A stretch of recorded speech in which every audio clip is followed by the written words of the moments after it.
Hey, what's up, everybody? Welcome to the show. We hear it all the time. Bill Maher talked about it over the weekend. PBD Podcast just talked about it. 35-year-olds are living with their parents in the United States. It's kids moving back in because they simply can't afford it. They can't launch out of college or out of high school or coming back home from the military. I'm not going by any sort of class or education. All of them are having the issue. It's because of this. This house sold for $1 million back in April in Wakefield, Massachusetts. So states like Massachusetts, crazy. Like when you think like, oh, Dad, let's live in $1 million house. Well, here it is, son. What do you think of your $1 million house? And my brother's one of these guys. He's 35 years old, electrician, local 103 guy, makes good money, lives with my mother. I mean, it's a nice house, but it's like, this is $1 million house? I mean, really, dude? Like when we were growing up, like this is what, I mean, listen, it's crazy. This is where we're at. $1 million for this house. So in states like Massachusetts, they just try to pass like rent control, and even the governor, even the gay female governor of Massachusetts, Maura Healey, and I don't say that as pejorative, but it's about as left as you can get, said no, we don't want rent control. It's too screwed up.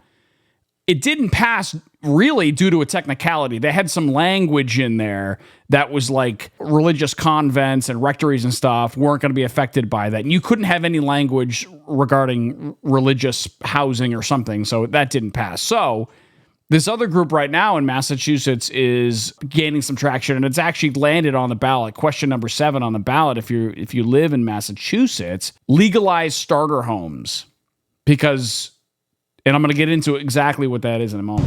Home ownership has become unattainable in Massachusetts. Most people cannot afford big, expensive homes on the market, like McMansions and luxury renovated houses. Normally, you have to, if you're going to build a house, in a lot of municipalities in Massachusetts, it has to be on an acre or more. If you vote yes on a question like this, that would reduce that to about 5,000 square feet. So if question number 7 passes in Massachusetts, technically you could build on 5,000 square feet, as long as it had access to sewer and water. So remember that house I just showed you that sold for $1 million. Remember the size of it. It's a little house, 1,600 square feet. I talked to a realtor recently in the western part of the state, just a little bit smaller house. A little over 1,000 square foot, what we would call a Cape-style home here in Pittsfield, Massachusetts. Sits on just about a little over a tenth of an acre of land, 2 bedrooms and 1 bath. Nice little house for the neighborhood that it's in. $239,000 for this house. $1 million in the eastern part of the state, $239,000 on the western part of the state. LegalizeStarterHomes.com. What is that going to allow in Massachusetts for new zoning laws?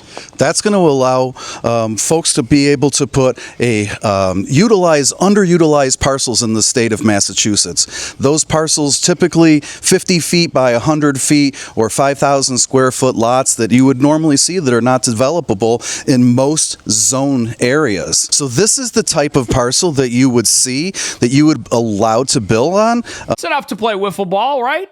I mean, listen, I grew up in a neighborhood like this. It's all you need. But it wasn't $239,000. I think the first house we bought as a family was $80,000. Now, $80,000. I remember thinking that was a lot of money. As they change these zoning bylaws. And these are bylaws that are trying to be changed on the state level, which would not allow local municipalities to tell you that you can't build on these types of parcels. So it's going to open up a lot of inventory. Do you have kids under 35 years old? I do have kids under 35 years old. Are they living at home? They are living at home. Who owns the land now? Like, I don't understand. If this question passes and this becomes a thing, all of a sudden now in Massachusetts you can build on 5,000 square feet. Where does that land come from? Well, it's funny because what you have with some of these parcels parcels is that there are some nuances with zoning. So some of these lots have existed for years, and what we call those is we call them pre-existing non-conforming lots. And those lots, if you can prove that that lot was standalone since before zoning went into place, you can utilize those lots subject to some other zoning bylaws. But if you have other parcels of land that were part of a subdivision or subdivided off in smaller pieces of leftover pieces, those can't be used because they were subdivided off of another parcel. They didn't predate zoning, so they're not usable. So there's a lot of people that still own these types of lots that you can't do anything with them because they just, again, don't have the legal amount of frontage to be able to be utilized.